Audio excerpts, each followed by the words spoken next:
On a different matter, we do have a plan to address migration at the southern border. We're executing it, and we're starting to see the results. Well, those were the words of Secretary of Homeland Security after the Biden administration had been in office for 8 months. But in the past 3 years, they've taken on an altogether greater significance. The administration's plan to address migration, turns out their plan was exactly what then candidate Biden pledged on the debate stage: to surge migrants to the border. How did they execute it?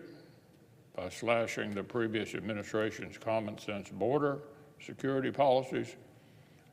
No more remain in Mexico, no more border wall construction.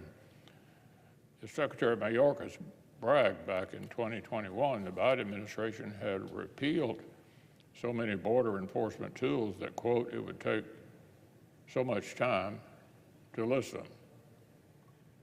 And how about that last part? We're starting to see the results. Since this administration took office, the surge in illegal arrivals at the southern border has set and broken new all-time records several times over. CBP personnel have worked overtime to contend with a humanitarian and security crisis. And yet for years, the Biden administration's top concern about the border was not calling it a crisis.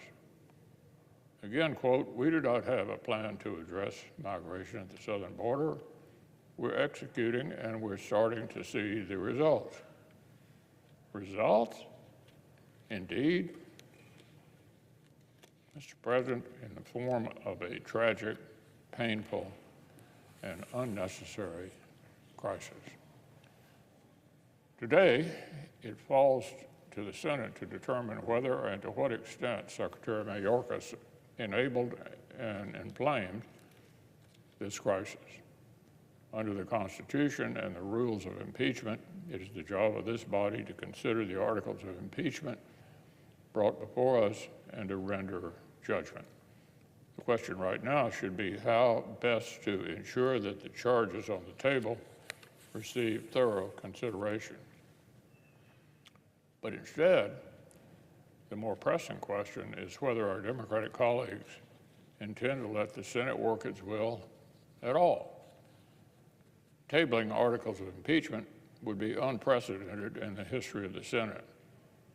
It's as simple as that. Tabling would mean declining to discharge our duties as jurors.